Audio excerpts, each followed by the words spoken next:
Last week on the show, we took you to Ramage Agro Investment in Arua, an impressive establishment that is rewriting what is possible on just under 3 acres of land.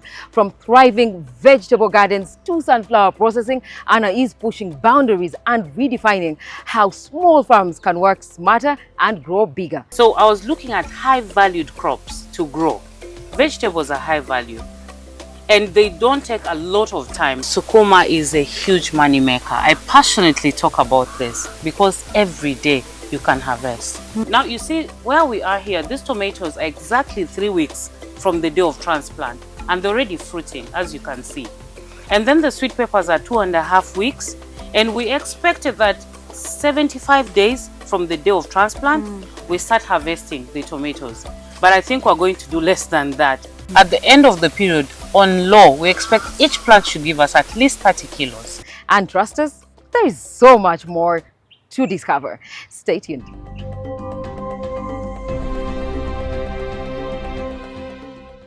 Now, welcome to this new episode of NTV Seeds of Gold. I'm your host, Sheila Nabafu, and this show is brought to you by Bukola Chemical Industries Limited. We are still in Arua, whose location bordering Congo and South Sudan offers an advantage very few regions can boast of. That is simply because it's a gateway to a thriving market, especially across the border in Congo. Anna saw the potential early on and made the bold decision to turn that access into real business. And she's doing just that. Tonight, we take a closer look at the different enterprises thriving on her farm. And yes, my colleague Lamu is still on site, soaking in every bit of the farming experience. Over to you, Lamu. Yes, Sheila, we are still in Arua City. We promised you guys we have a lot in store for Seeds of Gold, and we are still with the lovely Anna. She's showing us another branch of her farm. Last week, we were watching Seeds of Gold. You guys saw we were talking about vegetables and all the benefits that can come out of growing these vegetables. This week, we are getting into the different side. We are going to talk about the poultry. Right now, we are seated chilling alongside the chicken. These are broilers? Yes, they're broilers. Yeah, I'm picking up quick. I'm learning these farming things quickly. So these are broilers. They are a mix of an Indian breed with broilers. Yes. And they are sold for meat, for the meat. For meat. For the meat. Yeah, yes. Purely for meat. Hi, Anna. Hi. How are you? Good to have you back. Thank you. Thanks for having us. It's such an interesting place you have here. Now, for the people who missed out last week, we're going to allow Anna to reintroduce herself. For us who are caught up to speed, we know all about her. We still have so much to learn from her. But Anna, the platform is yours. Please introduce yourself. Let them know everything you want them to know. Thank you very much. Viewers, you're most welcome. My name is Anne Hopanguyo, and I'm based here in Arua, originally from Yumbe district.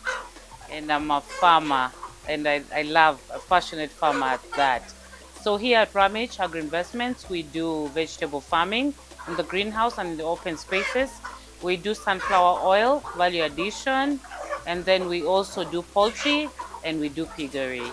So that is what we do here. I work with a lovely team of 13, and it's amazing to see what we do here. Yeah. So yeah, I'm happy to have you back. So you said your team is how many? 13. That is just here in Arua. Yeah. But we also run a bigger farm in Yumbe. Yeah. Yes, where we do livestock, cattle and goats, and we also grow food here. Once the vegetable business found its footing and began yielding steady returns, Anna began exploring ways to grow the farm further. That's when she introduced poultry farming.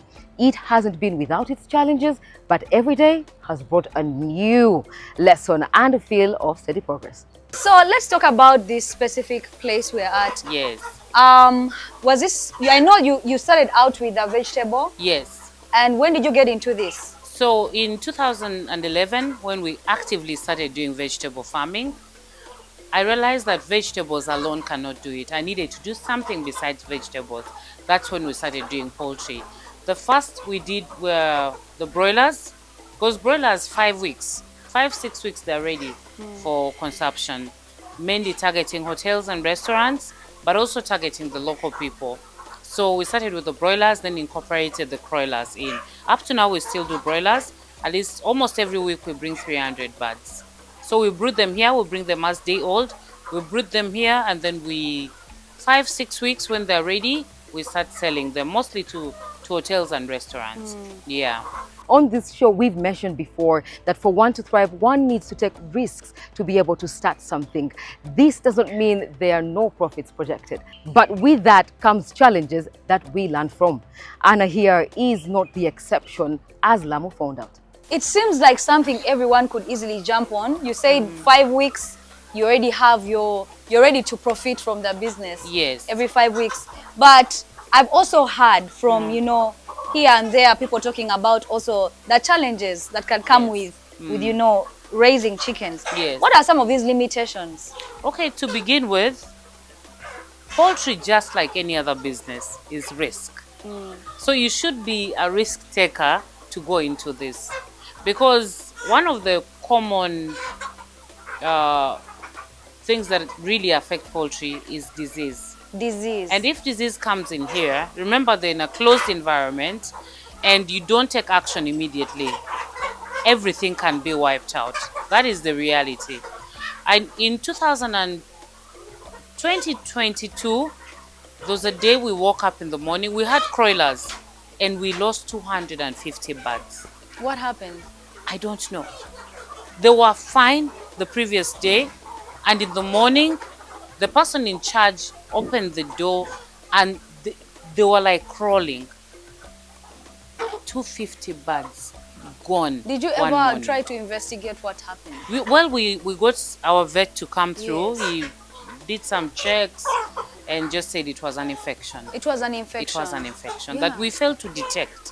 That is... Yeah. Whoa. So you have to be ready to But take you the determined that there was an infection. There was an infection. Sickness. Yeah. That's what killed them. But Yes. you're not sure what exactly. We don't know exactly what happened, Yeah. but they were gone.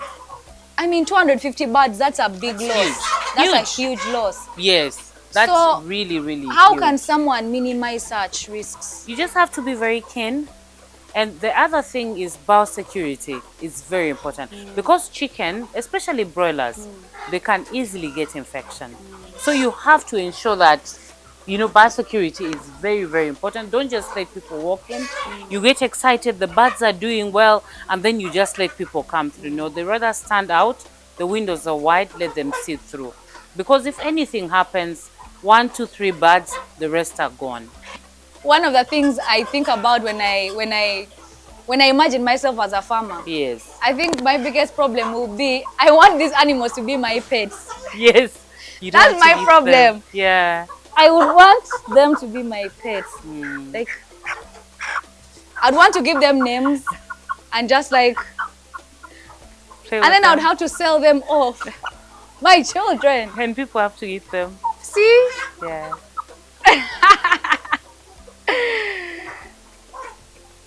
I saw one, there's one right here. It has, let me try and see if I can grab it. Yes. What happened to it? They were pecked by the others. So they fight each other. Yes, they fight each other. This is a male? Yeah, that's a male. Struggling for food. It's like survival for the fittest. Yeah. We try to feed them enough. So is But it at times- dangerous? Yeah, it's very dangerous, because if another one, we had to debeak all of them, because they end up killing. Really? Yes, they end up killing. It's always the males or even the females. Even do the that. females too, But they look like the beaks are still there. the lower ones. Or they removed Yeah. the lower, the beak. We had to Oh, okay. Pecking is a part of a chicken's daily life, but not all pecking is harmless.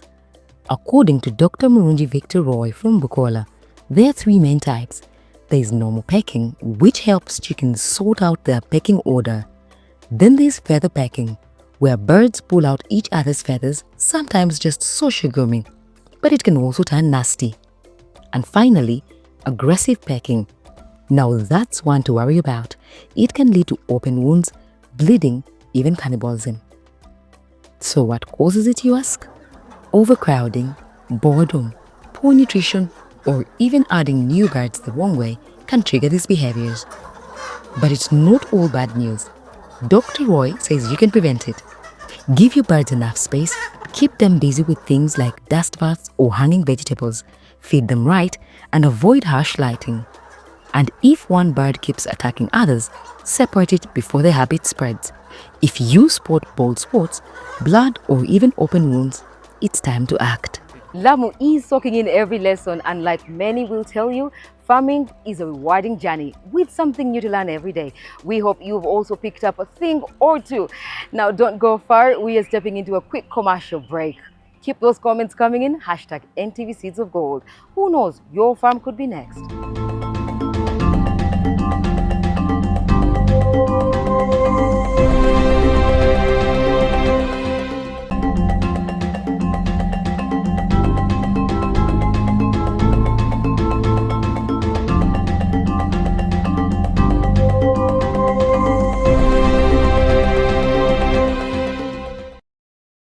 You talked about diseases being a big issue with them. Yeah. And we also noticed the feathers pecking. missing in some of Yes, them. the That's through pecking. the pecking. Yes. Are there any other challenges that you face? So besides the disease, the pecking, feed costs.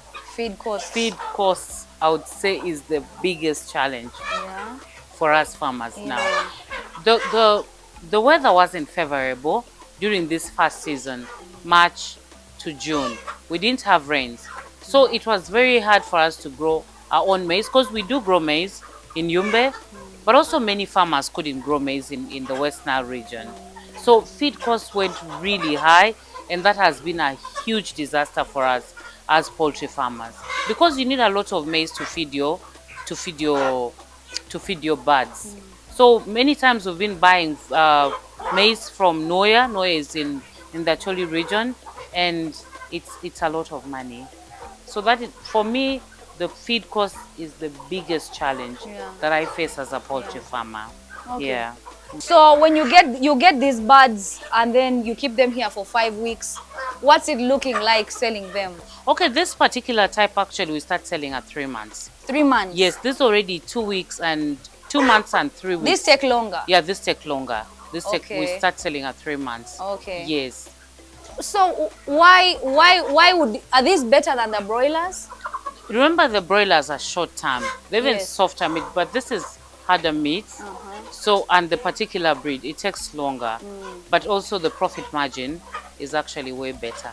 For these? Yes. These are more expensive when you Yeah, sell they're them. more expensive, because the cocks we sell them at 35,000, and then the hens we sell them at 30,000. Are they bigger than the broilers? Yes, they're bigger than the broilers. bigger. They're bigger than the broilers, and they're heavier. And they're heavier, Yeah, and the they're taste heavier. is better. Yeah, the taste is It's way like the better. local, almost like local Yes, like chicken. local chicken. The taste is Yeah. actually like local chicken. Okay, Yeah. so people prefer these. People prefer this. Yeah. Yeah. Do they lay any eggs at all? Well, with time, Yeah. if you put them in the open field, Yeah. the open spaces, Oh. the hens can actually Like lay eggs. outside? Yeah. When you outside. let them roam around, Yes, they when lay? yeah, they lay eggs. So But the eggs will not hatch. they will not hatch? No, they will not. I wonder what the science is I'm not behind so that. sure. I need to do research on that. Yeah, so how do the people that get the chicks hatch them from that? That is very interesting. We'll have to yeah. make some more research on that. In northern Uganda, we don't have any hatcheries. Where do you Not get yours sure. from? We get them from Kampala. From Kampala? Yes. So we work with one of the agri-input dealers. We pay through them, and then they deliver to their office. We pick from here. So for you can't hatch the No, eggs, we even can't. if you tried putting them. Well, we haven't reached that level of starting to hatch. No, we haven't. Okay. Yeah. Oh, look at this one. I kind of want to carry one. Please do try.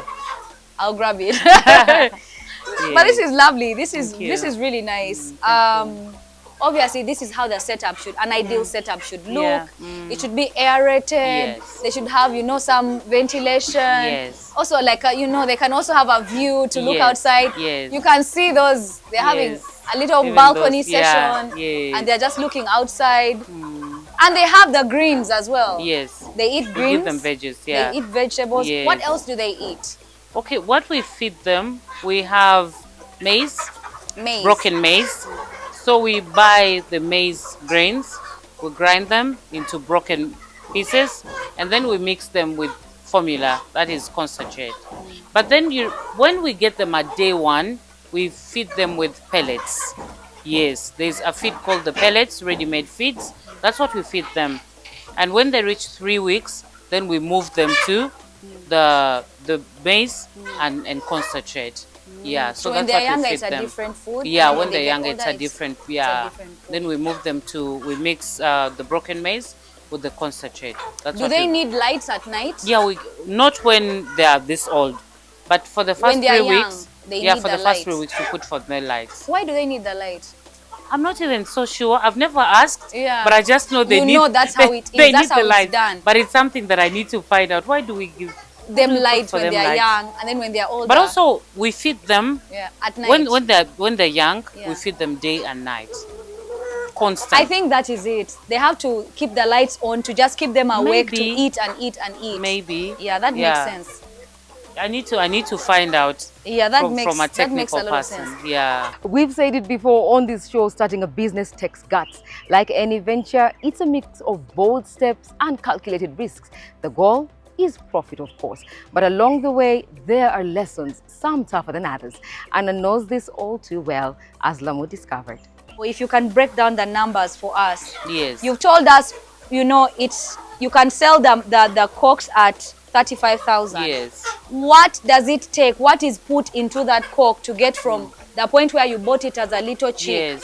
to that point? Yeah. I want to understand what the profit is. Okay. Yeah. Thank you so much. For broilers, we get them at day old. We pay 2,500 per chick. Yes. But for broilers, the different companies have different breeds, and the prices range from 2,500 to 3,000 shillings per bird.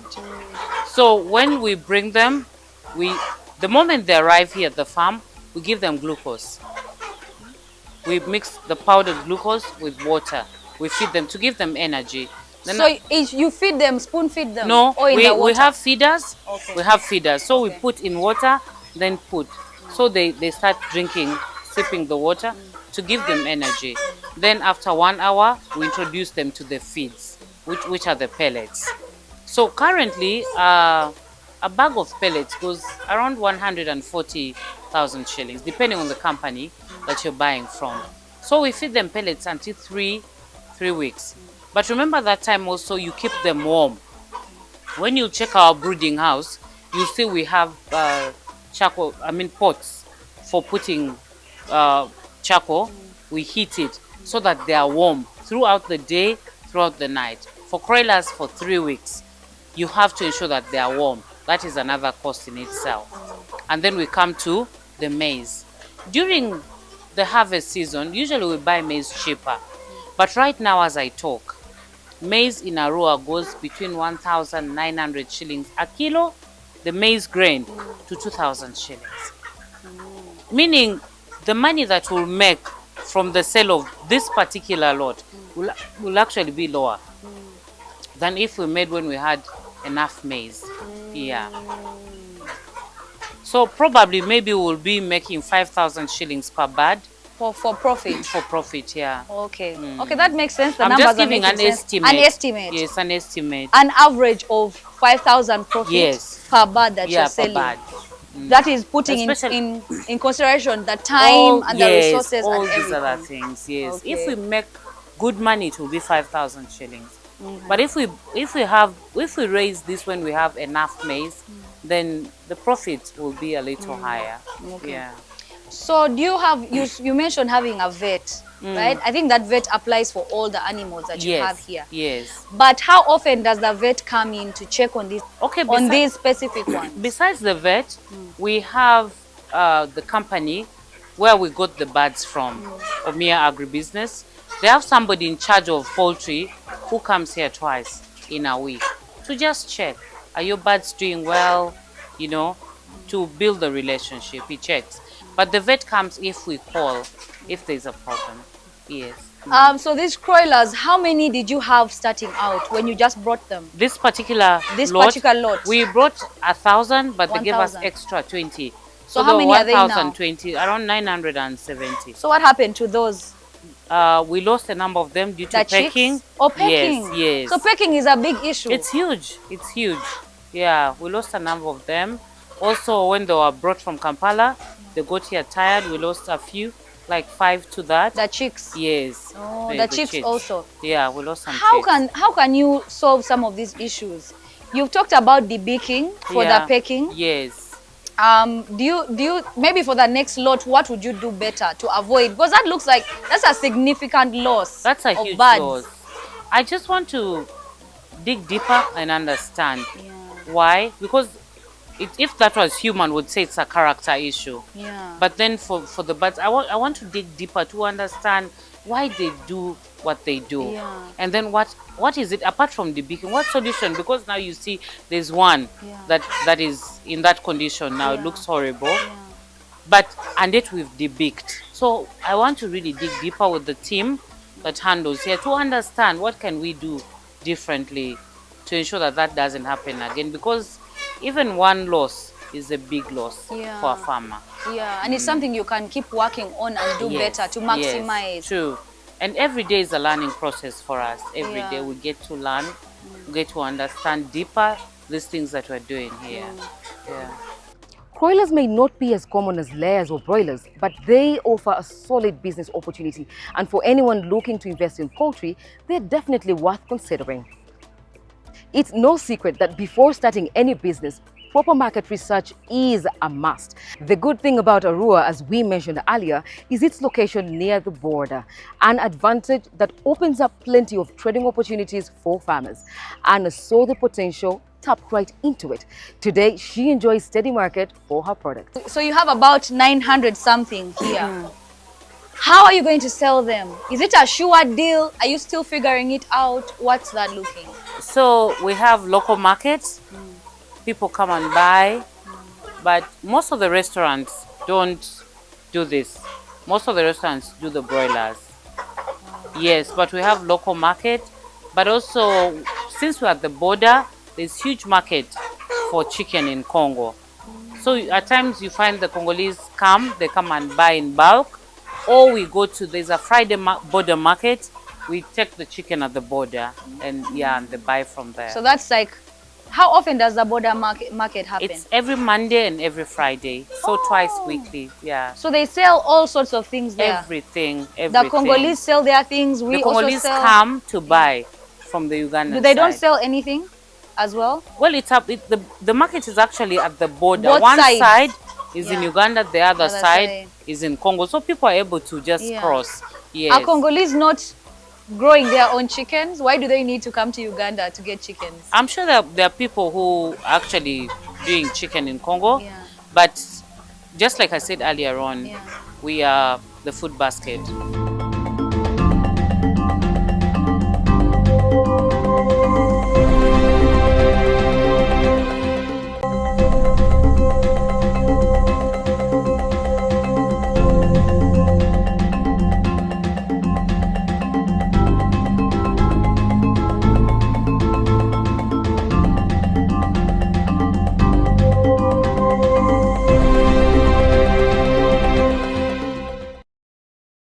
Let's shift to another part of the farm. As farmers, it's important to keep thinking about how to generate steady income to sustain operations.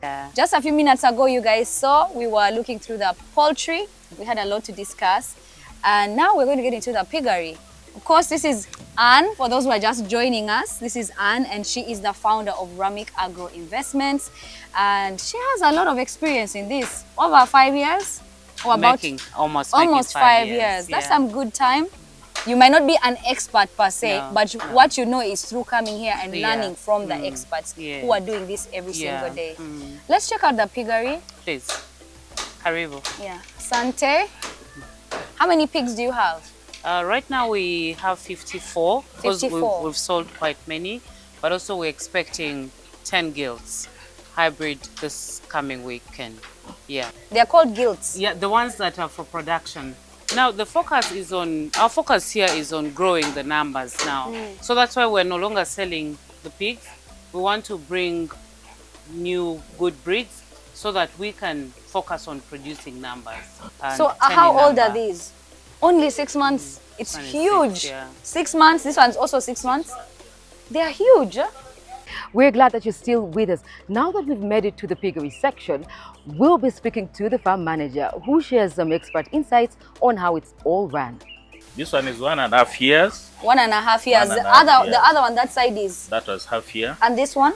This one is like 1 year and 1 3 year. months. Almost as big as Yeah, this. but this one we bought it from out Yeah. to act as a mating mate for the females. So the females are always larger Yeah, they're than the always males. lesser, yeah. Because they're almost the same age, but she's almost twice Yeah, his twice size. this size. Yeah. And basically it could be where we bought it, the feeding may not have been like what we're doing.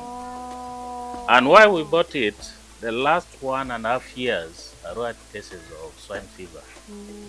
So that one stopped us from bringing males from out to mate. We used to bring males from out to mate with them. You don't want to buy them, you just bring them, they bring mate, them, you take then them we back. take them back. But now you're buying them. Yeah, we are going Okay. to buy. So that's why this one Took time. took time to conceive. Yeah. So he was telling me that it takes about 8 months for a female to be ready for, you know, pregnancy, conception. And this one is about 1.5 years. So it's quite old, but it was because of the swine fever situation and you didn't have males here. Yeah. So now you are keeping her with a male because you want her to mate. Yeah, we want her to mate, but we have realized this male she's too big for the male. Oh, And what we have decided is to introduce artificial insemination. okay. So when they're going to bring these other new females, Yeah, the person will come with with the semen machines. to come and give artificial insemination. How many piglets can one gilt have? Like the other, if you can go to the other big one, Yeah. I can give you especially that one. Oh, this is the really big one. She's so big. Hey, girl. This one, the maximum number of piglets it had ever given us is 16. 16. Yeah. And they were all alive. They were all alive. And they survived. Then they survived. Then the second time, there were 14, but with 2 stillbirths. Oh. So this one means they died So there were inside, 12 alive. 12 alive. Yeah. And they all survived. Yeah. But during the last 1.5 years, we have never introduced the male Yeah. for them. Why? Just the same case of swine Oh, fever. so she has been on a break. She has been on a break. But very soon, they're Very going soon to with put her back. artificial insemination, she'll Yeah. be back. How many times can you get one pregnant, the pig? How many times do they naturally get pregnant without the artificial insemination, just naturally? Naturally, it depends on how you introduce males. Yeah. They don't have a season. You know, with pigs, the gestation period is 3 months, 3 weeks, and 3 days. So Exactly. it means, yeah, 3, 3, plus 3. or minus Okay. 2. Yeah. So it means in a year, you can have 3 3 times. times.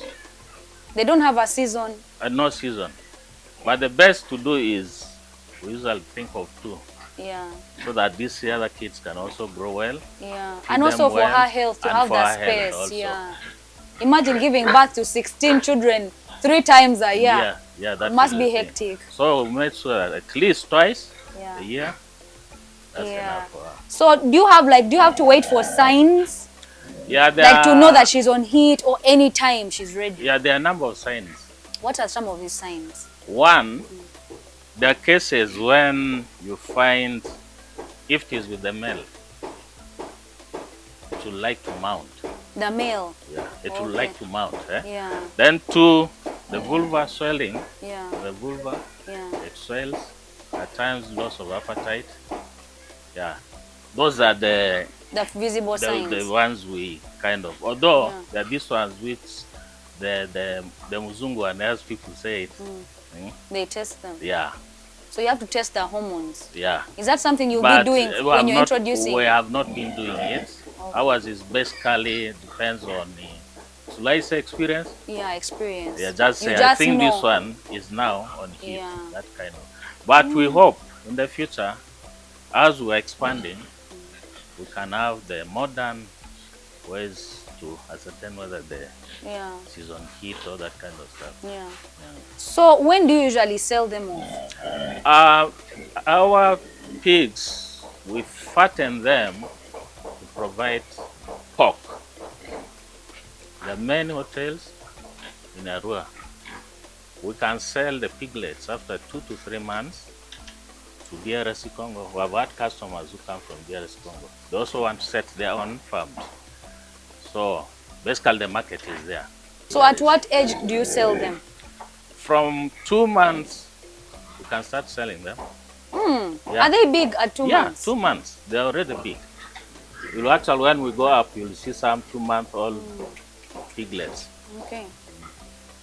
How easy is it to raise pigs? Do they easily fall sick?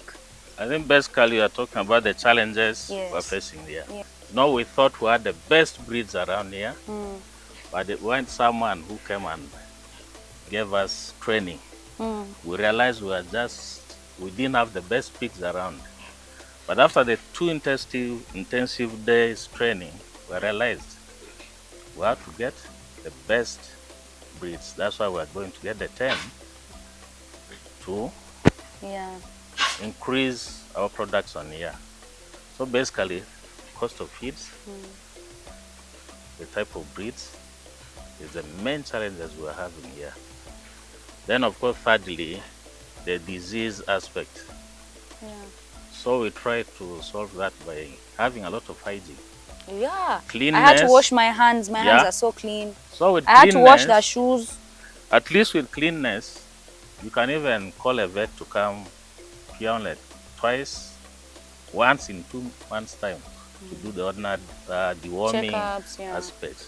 Do they So- also like inject them? Yeah, any they give them injections? injections. So we emphasize cleanness and hygiene, at least to avoid the disease aspect of it. Of course, there are this routine deworming, which you have to give once every 2 months. Yeah.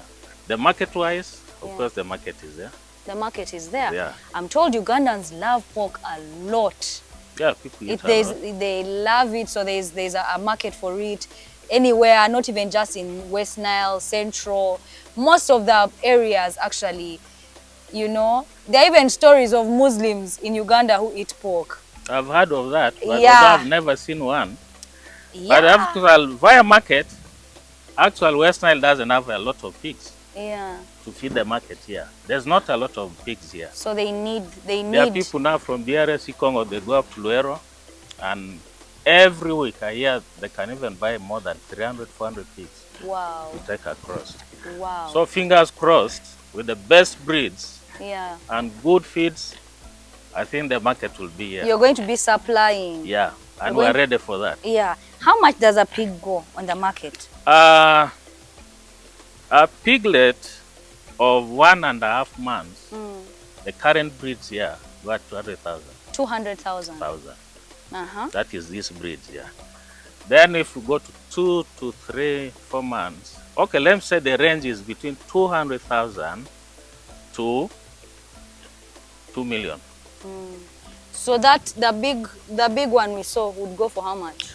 That big one. Because if she's a breeder. Yeah. She's it's a not breeder. necessarily for meat, right? Of course, when it reaches some age, you have She to stops now. breeding. Yeah. Oh, you have to sell her off After for meat. 6 deliveries, Yeah. you slaughter and give it as meat. And we expect it can even give us 210 kilos after removing the fat Yes. and the real meat. And at 20,000, that will be some money. Yeah. So how much would you sell her when she's done breeding? I can talk of 3.5. Million. Yeah, the meat. Nice. Okay. Yeah. But most times they sell the young ones, right? Yeah, The mostly we younger sell the ones. young ones, Yeah. which are ready for 2 months, 3 months, 4 months. So they mostly eat just maize. Yeah, maize bran, add it with concentrate, because concentrate has all other food values, which are not there in maize. Then we also give them vegetables, the cabbage leaves, what we grow, you can pluck them and give them. Yeah. You spoke of diseases. What are the major diseases? In West Nile here, the major disease is the swine fever. Swine fever. And it is the fatality rate is at times even 90%. That is, it can sweep even 100 pigs At once. at once. And what's the medication for it? Is there a medication for it? The medication is just to avoid. There is no cure. There's no cure. There is no cure for it. Yeah. You have to avoid it. And how is it spread? By getting in contact with the infected meat or infected pig. Maybe you have visited here. If we had a sick one, I carry it, I take it to another farm. To the next farm. Yeah. That is basically. So but it doesn't enter us and affect us humans. It doesn't have human effect. Yeah. But we can pass it on to them. Yeah, we can pass on them, contact with them. Even at time. That's why biosafety is very important here. Yeah. Even if it's me who has gone out, I'm coming in, I have to have the foot bath and wash my hands. Yeah. I've really enjoyed talking to you about this. These are very interesting, you know, and one thing I've picked out from all this is the fact that there is a large market, not just in West Nile, but there is opportunity for farmers who are watching right now. You want to get into farming, you're thinking, what can I do? Piggery is the way to go because Ugandans, for some reason, love pork. So yeah, thank you so much. Thank you for having us. Thank you for showing us around. Maybe next time we'll come and see you guys how far you've expanded. You can even share with us some pictures, some videos to see the progress. But otherwise, good luck with the new pigs that are coming in and with the babies that you're about to make an expansion. Good luck with all that. God bless you. Bless you too. Let me say a word for.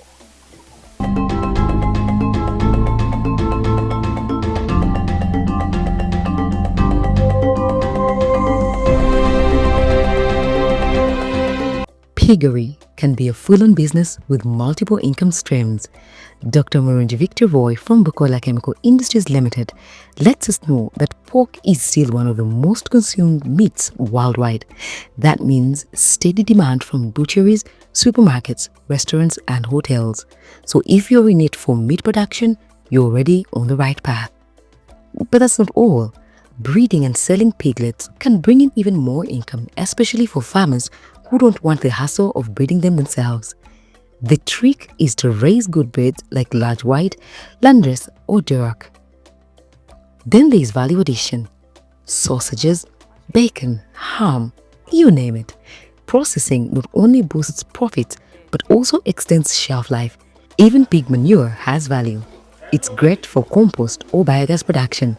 And don't forget the byproducts, blood, skin, bones and fat used in everything from animal feed to soap.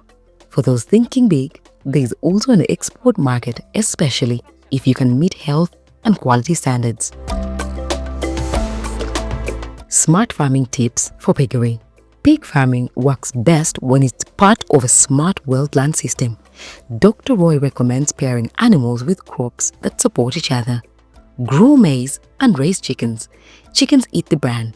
Or use pig manure to fertilize vegetables. It's all about making the most of what you have. Animal care matters too. Vaccinate on time and keep pens clean. And whatever you do, keep records. Track what you earn, what you spend, and how your animals are doing. Start small, grow steadily, and do not try to do everything at once. Plan for the dry season, store feed, and think ahead. And when it comes to marketing, be smart. Sell fresh or processed. Add value where you can. Listening to Anna share her farming journey, it's hard not to feel inspired. She has built a solid foundation and continues to grow stronger. There is plenty to learn here, especially for the mothers who help feed the nation. Thank you so much, Anne, for having us.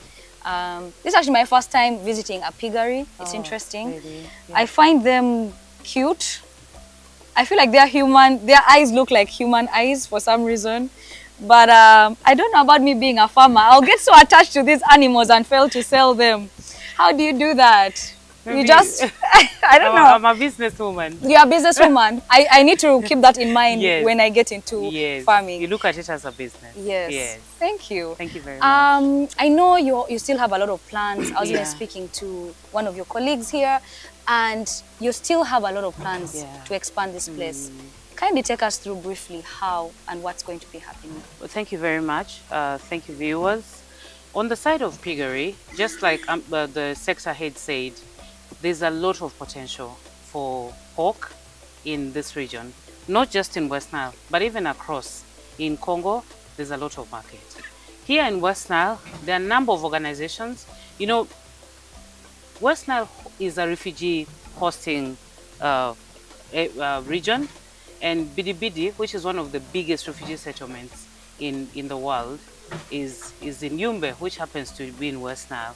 But besides that, a number of NGOs are now encouraging people to go into livelihood, you know, and that includes agriculture. So the demand by farmers for piglets is very huge. So our plan is to set this place as a breeding space for pigs. And also, as you see, we are trying to do expansion here, more here and more the other side, so that the number of rooms are sufficient enough to house. Because yes, we plan to produce numbers, but also the rooms should be sufficient enough. Yeah. Besides that, to curb the huge challenge of feeds, from next week, we are starting to produce our own maggots. Maggots are a huge source of protein. Oh, so they eat them. So you Yes. just mix them with the food? You can give them either fresh or you dry and mix them with the feeds. Yes. So maggots are a huge source of protein for the pigs and poultry, with a target of at least not less than 500 kilos of maggots per week. So if we're able to do that, we'll be able to feed our pigs, and even if we have excess, we can sell to the other farmers. So these are some of the immediate plans that we have. If we, you know, frankly speaking, next year we should be not less than 250. Yeah, And every mid-next year. week you So want to be meaning- selling? Or meaning- every period? Okay, we first want to grow the numbers. If by June next year we are 250, then we are sure that we can be able to grow more than So that. you'll not be selling them until June? Yeah, until next year, June. You'll not sell We're them? not selling them. Okay. No pork, no piglets. All right. Yeah. All right. All the Yeah. best with that. Thank you so much. Send us some videos. We'll do Maybe that. we'll try to hitch a ride back here. Please, And thank you very much, and thank you for coming. No This worries. is a huge blessing. It's a very small space, but the fact that your team is here, Yeah. I must say we're so humbled, and to the amazing team that I work with, I wouldn't do this on my own. Yeah. Me, I'm a businesswoman, but I'm loving farming each and every day.